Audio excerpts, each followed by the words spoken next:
Good morning, everyone, and welcome to today's Daily Word.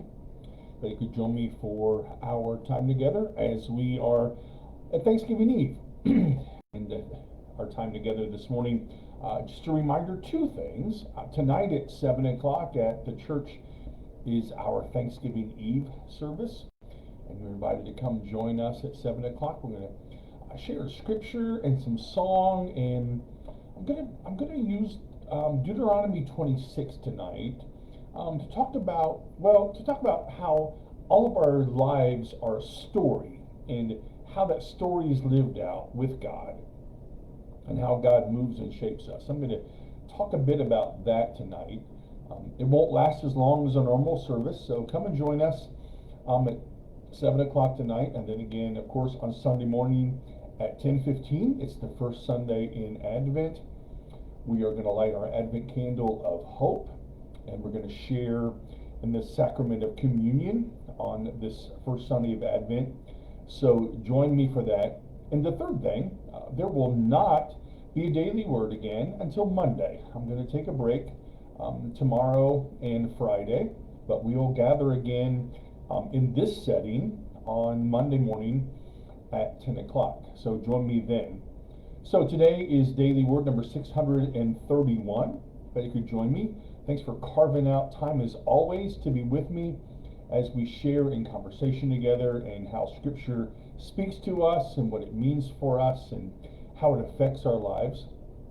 And so we continue this journey through Scripture this morning, and as it continues to speak to us as we build our lives together and share our lives together in all of these various and good ways. So this morning I've chosen for our scripture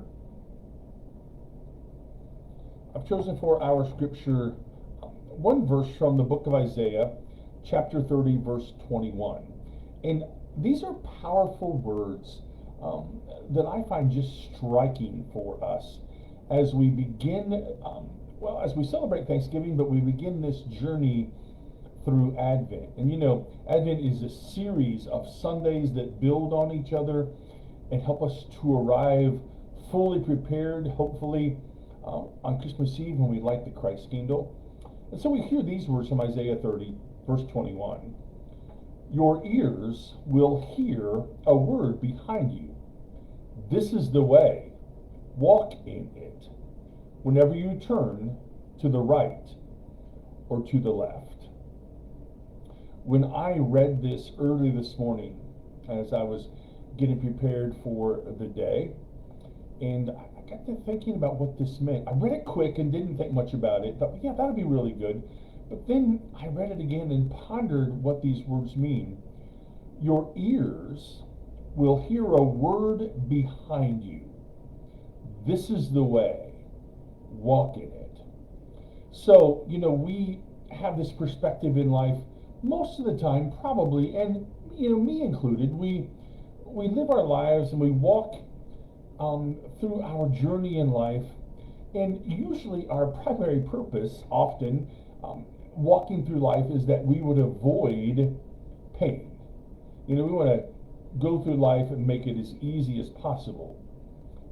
And if we have this view, and if that's what our radar is set to, we'll stay tuned to anything that might endanger our comfort and the things that we find comfortable. Anything that smacks of risk or turmoil or suffering, you know, we just avoid it. And I suppose that's one way for us to walk through this journey of life. You know, to keep having our radar out and using our peripheral vision just to make sure that nothing happens and get through this as easily as possible. But God says in this text that God is speaking behind us. Now, I don't know about you, but those are interesting words, an interesting thing to think about. God speaking behind us as we walk. This is the way, walk in it. I can almost imagine, you know, for you and I, thinking about this text, as if God would say to us, this is the way, Jim, walk in it. It's active engagement and conversation with who God is. It's our lives that seek creation and God moving in us rather than just consuming life. It's about finding the best ways to live our lives, to walk the path fully and with intent, rather than just to walk the path to find shade along the way. God really calls us in this text, to be actors, to be fully engaged in life's call on us. And when we do that, when we think about these amazing words, God speaking behind us as we walk, this is the way, walk in it. Think about that in terms of our Advent journey together. Hope, peace, joy, and love are the themes of our 4 weeks, as they always are. And the scriptures that we'll hear in the season of Advent push us to Christmas Eve and to the light of the Christ candle, and to be fully engaged in God's incarnation into the world, Emmanuel, God with us. And I think it's powerful as we begin this journey together that Isaiah would say to us, your ears will hear a word behind you, this is the way, walk in it. I marvel at who God is in that kind of way, that the God who creates us and moves in us and shapes us, walks behind us and urges us to continue to move forward. There are very few, if any, things in our lives that we can control. We have a few number of things that we're called to steward in our lives. But we should remember that in all of those things, in this journey of life, we walk just ahead of God. And I don't mean walking ahead of God because we're superior. I mean walking ahead of God because it's God who whispers in our ear along the way, this is the way, Jim, walk in it. Whether you look left or whether you look right or turn left, this is the way, Jim. And we should listen for God's voice. There are lots of voices in the world, right? Lots of temptations, lots of things that, perk our ears up and demand our attention.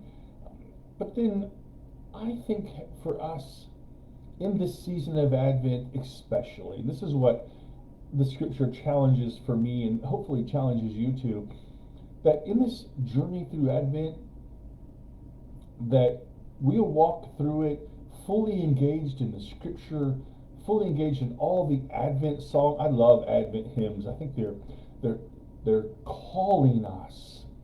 O come, Emmanuel. Lo, how a rose ere blooming. I was working on this morning. People look east. Who would think that what was needed? This constant calling of God behind us to keep going.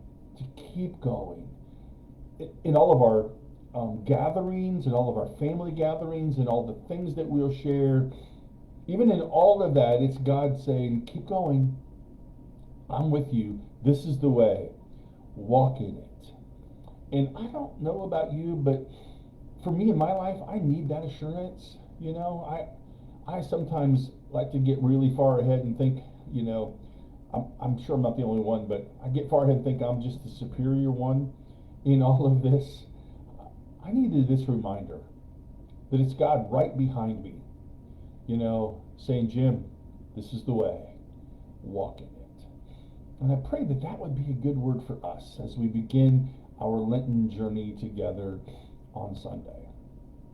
So in a little bit, I'm going to be headed to the lake. I have not finally closed up the camper completely yet. I've got hoses to put away and chairs to put away and some things to put in tubs and the slides to put in, hoping it all goes off without a hitch. I have to do that today. I've been putting it off, and then it snowed, and so I need to do. So I'm going to be headed to the lake here pretty soon, just to make that happen, and then come home and be ready for church tonight. So I hope you'll enjoy the beauty of Thanksgiving and all the conversations you'll share and the food that you'll share. I pray that you and I will hear God behind us, just imploring us to keep going, walk in this way, just walk in it, and that's God behind us. So I hope you'll know of God's love and God's voice in your life today. Know my love for you. Have a great Thanksgiving, a great weekend, and I look forward to seeing you Sunday morning at 10:15, and then Sunday night we're going to have our Trans-Siberian Orchestra video with hot dogs and popcorn and all kinds of stuff. You're welcome to join us. That's going to begin at 6 o'clock in the Fellowship Hall, and then Monday morning again at 10 o'clock. Have a great Thanksgiving Day, a great weekend, and I will see you all on Sunday morning.